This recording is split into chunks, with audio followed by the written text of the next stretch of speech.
Hello friends, good morning. कैसे हैं आप सभी। राज एजुकेशन सेंटर के ऑनलाइन एजुकेशन पोर्टल में आपका वेलकम है और हम आपको यहाँ पर केमिस्ट्री को अगेन कंटिन्यू करेंगे। डिटेल में आपको जानना है अबाउ रूल क्या होता है, अबाउ प्रिंसिपल क्या होता है, उसको बहुत ही डिटेल में आप सभी स्टूडेंट्स को इसको जानना है। तो लास्ट तक हमारे लेक्चर पर बने रहें और एंड तक जरूर वॉच करें, क्योंकि जो भी students board exam and competitive exams की प्रिपरेशन कर रहे हैं उन सभी स्टूडेंट्स के लिए बहुत ही इम्पॉर्टेंट लेक्चर है। तो दोस्तों, पहली बात तो हम आपको सभी वीडियोज का लिंक जो है डिस्क्रिप्शन बॉक्स में आपको प्रोवाइड कर देंगे।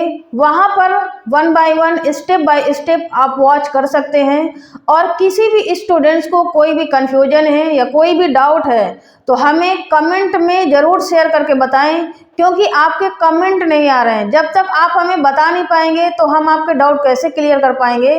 तो सबसे पहले आपको लास्ट तक जरूर देखना है। तो आइए यहाँ पर समझते हैं कि अबाउ रूल क्या होता है, क्योंकि अबाउ में काफ़ी सारी चीज़ें हैं और बहुत सारे स्टूडेंट कंफ्यूज रहते हैं। इलेक्ट्रॉनिक कन्फिगरेशन कैसे करना है बहुत ही डिटेल में जानना है। तो अबाउ रूल पहले समझते हैं।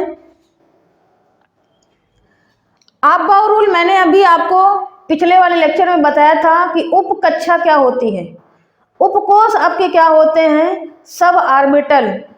उसी के रूप में जो हम इलेक्ट्रॉनिक विन्यास करते हैं एसपीडीएफ, मैंने ये बताया था कि जो ऑर्बिटल होते हैं एसपीडीएफ 4 होते हैं। एस में आप मैक्सिमम 2 इलेक्ट्रॉन फिल कर सकते हैं, पी में आप कितने कर सकते हैं 6 इलेक्ट्रॉन फिल कर सकते हैं और डी में 10 कर सकते हैं और एफ में 14 कर सकते हैं। तो उसी के रूप में अगर हम इलेक्ट्रॉनिक कन्फिगरेशन करते हैं, इलेक्ट्रॉनिक विन्यास करते हैं, तो वही हमारा क्या कहलाता है, अबाउ नियम कहलाता है।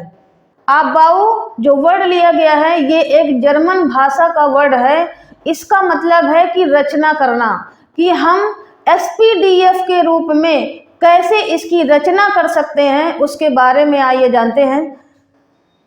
यहाँ पर मैंने ये फिगर बनाया हुआ है 1s 2s 3s, क्योंकि ये 4 ही ब्लॉक होते हैं। ऑर्बिटल जो है आपके उपकोष जो है 4 ही होते हैं, s p d और f। अब इसमें से 1s 2s 3s 4s 5s 6s 7s, यानी कि इसमें हम इलेक्ट्रॉन पहले 1s में फिल करेंगे 1s, फिर इसके बाद में 2s में जाएंगे, 2s के बाद में हम 2p में जाएंगे, 3s में जाएंगे, 3p में जाएंगे, फिर 4s में जाएंगे और 3d 4p 5s, यानी कि हमारा ये जो एरो लगा हुआ है उसी के अनुसार हमें इलेक्ट्रॉन्स को यहाँ पर फिल करना है। 1s 2s 2p 3s 3p 4s 3d 4p 5s 4d 5p 6s। लेकिन यहाँ पर ये याद रखना है कि कौन सा ऊर्जा स्तर किसका ज़्यादा है किसका कम है। सबसे पहले जो इलेक्ट्रॉन फिल होता है वो निम्न ऊर्जा स्तर के ऑर्बिटल में उपकोष में फिल होता है। तो वो अभी हम जब इलेक्ट्रॉनिक विन्यास करेंगे तब हम आपको बताएंगे कि कौन से ऑर्बिटल में पहले कौन सा इलेक्ट्रॉन फिल होगा। तो यहाँ पर मैंने ये पॉइंट 2 लिखा है, ये पॉइंट बहुत इंपॉर्टेंट है, इन दोनों को आपको याद कर लेना है। डी उप कक्षा में 4 या 9 इलेक्ट्रॉन नहीं रह सकते हैं, यानी कि जो हमारा डी उपकोष है ये डी उपकोष, इसमें आप 4 इलेक्ट्रॉन या 9 इलेक्ट्रॉन, क्योंकि अगर आप इसमें 4 इलेक्ट्रॉन फिल कर सकते हैं तो ये आपका जो ऑर्बिटल है डी उसमें 10 इलेक्ट्रॉन ही फिल कर सकते हैं। लेकिन उसके आगे जो हमारी कक्षा है 4s, उससे ये क्या कर लेता है 1 इलेक्ट्रॉन ले लेता है, तब ये 10 इलेक्ट्रॉन हो जाते हैं। अभी हम आपको यहाँ पर डिस्क्राइब करेंगे। तो वही लिखा है कि डी उप कक्षा में 4 या 9 इलेक्ट्रॉन नहीं रह सकते हैं। अपनी पहली वाली एस उप कक्षा में 1 से लेकर 5 या 10 इलेक्ट्रॉन में बदल जाती है। इसी तरह से जो दूसरा पॉइंट है एफ उप कक्षा में 6 या 13 इलेक्ट्रॉन नहीं रह सकते हैं। ये अपने पहले वाले यस उपकोष में 1 इलेक्ट्रॉन से लेकर 7 या 14 इलेक्ट्रॉन में बदल जाती है। तो ये इसका नियम है अबाउ का। अब इलेक्ट्रॉनिक विन्यास कैसे करना है उसको और अच्छे से समझते हैं, तब आपको और समझ में आएगा। हमें हमें आगे पढ़ना है इलेक्ट्रॉनिक कॉन्फ़िगरेशन। इलेक्ट्रॉनिक कॉन्फ़िगरेशन हम आपबाउ नियम के अनुसार कैसे इसमें फिल करते हैं, तो उसके पहले कुछ नियम हैं वो पढ़ लेते हैं। और इसमें 1s 2s 2p 3s 3p के रूप में हम कैसे इनका इलेक्ट्रॉनिक विन्यास करते हैं वो देखते हैं। तो यहाँ पर लिखा है आपबाउ नियम के अनुसार इलेक्ट्रॉनों का विन्यास उनके बढ़ते हुए ऊर्जा क्रम के अनुसार किया जाता है। यानी कि जिस उपकोष का ऊर्जा क्रम ज़्यादा होगा, जिस कक्षा का ऊर्जा क्रम मैंने बताया था कि नाभिक के जितने करीब आते हैं, जितनी भी कक्षाएं करीब होती हैं उनका ऊर्जा स्तर कम होता है, और जितनी दूर जाती हैं उनका ऊर्जा स्तर क्या होता है, बढ़ता जाता है। इलेक्ट्रॉन सबसे पहले निम्न ऊर्जा स्तर पे भरे जाते हैं, यानी कि जो पास वाली नाभिक की कक्षाएं होंगी उनमें सबसे पहले हमें क्या करना है, इलेक्ट्रॉन को फिल करना है। अंतिम कोष में 2 इलेक्ट्रॉन तब तक नहीं भरे जाते हैं जब तक कि उसके पहले का कोष पूर्ण नहीं भर जाता। यानी कि लास्ट वाली कक्षा में आपको तब तक नहीं फिल करना है जब तक कि आपकी पहली वाली कक्षा फिल नहीं हो जाती है। लेकिन डी और एफ में अपवाद है, उसमें आप 10 इलेक्ट्रॉन फिल कर सकते हैं या तो 5 इलेक्ट्रॉन फिल कर सकते हैं, तभी आप अगली सेल में आप जाएंगे यस उपकोष में। अगले उपकोष में इलेक्ट्रॉन n प्लस L के नियम के अनुसार भरे जाते हैं, जहां n मुख्य क्वांटम संख्या है और जो L है वो द्विगंशी क्वांटम संख्या है। अभी क्वांटम संख्याएं आपको पढ़ाना है इसके बाद में, जहां L का मान s p d f, s का 0 होता है, p का 1 होता है और d का 2 होता है और f का 3 होता है।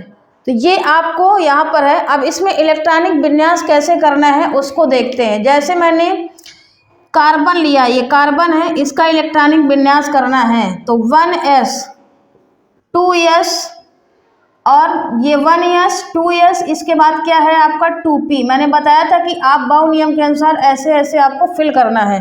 तो इसमें मैक्सिमम इलेक्ट्रॉनों की संख्या हम 2 फिल कर सकते हैं, इसमें भी 2 फिल कर सकते हैं। आपका क्या है 6, आपके इलेक्ट्रॉन इसमें कितने हैं, कार्बन में 6 इलेक्ट्रॉन हैं। तो इसमें आप कितने इलेक्ट्रॉन, क्योंकि 2 तो आपके 4 ये पहले से हो चुके हैं, यस और यस में हमने 2 इलेक्ट्रॉन फिल कर दिया है, क्योंकि 2 आपके मैक्सिमम आप इलेक्ट्रॉन इसमें फिल किए जा सकते हैं एस उपकोष में, और पी में कितना बचा आपका 2। तो इस तरह से आपका ये इलेक्ट्रॉनिक कॉन्फ़िगरेशन हो गया एस का।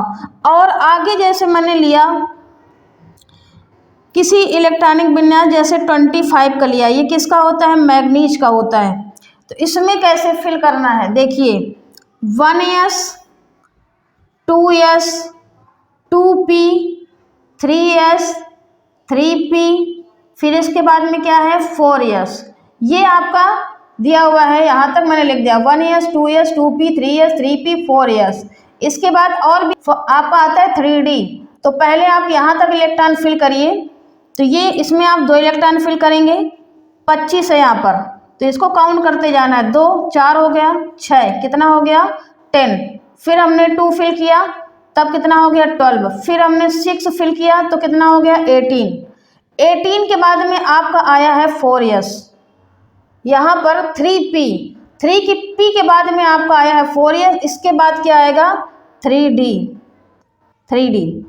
लेकिन 4s आपका क्या है, ये बाद वाली कक्षा है, तो इसको हम यहाँ से हटा करके यहाँ पर लिख देते हैं 4s। अब देखिए यहाँ पर आपके कितने इलेक्ट्रॉन, 18 तो आपके यहाँ तक कंप्लीट हो चुके हैं। 18 यानी कि आर्गन का अगर आप इलेक्ट्रॉनिक कॉन्फ़िगरेशन करते हैं तो यहाँ तक कंप्लीट हो जाएगा। इसके बाद में मैग्नीज का हमें करना है 25 होता है, तो इसमें आपके 18 हो चुके हैं, तो कितने बचे हुए इलेक्ट्रॉन हैं आपके, यहाँ पर 7 इलेक्ट्रॉन अभी आपको फिल करना है। तो डी में कितने इलेक्ट्रॉन फिल कर सकते हो, यहाँ पर 5 इलेक्ट्रॉन फिल कर सकते हो और इसमें 2 फिल कर सकते हो। और ऐसा नहीं है कि आप इसमें 6 इलेक्ट्रॉन फिल कर दें और यहाँ पर 1 इलेक्ट्रॉन फिल कर दें, तो ये गलत हो जाएगा। आपको क्या करना है, डी उपकोष को 5 इलेक्ट्रॉन फिल करने हैं या फिर आपको 10 इलेक्ट्रॉन ही फिल करने हैं, तब आपको अगली सेल में फिल करना है, क्योंकि इसमें आपका आधा आप इलेक्ट्रॉन फिल कर देंगे तो ये डी उपकोष में 5 इलेक्ट्रॉन फिल हो जाएंगे और 2 इलेक्ट्रॉन आपको इसमें बचा हुआ इसमें लिख देना है। यही आपका इलेक्ट्रॉनिक कन्फिगुरेशन, इसी तरह से आपको करना है। ये इलेक्ट्रॉनिक कन्फिगुरेशन अबाउ नियम था। अब आगे हमें जो कंटिन्यू करना है, क्वांटम नंबर करना है और क्वांटम नंबर को काफ़ी डिटेल में हम आपको बताएंगे और यहाँ तक के लिए हमारा जो लेक्चर है वो कंप्लीट होता है। Thank you so much, wish you all the best.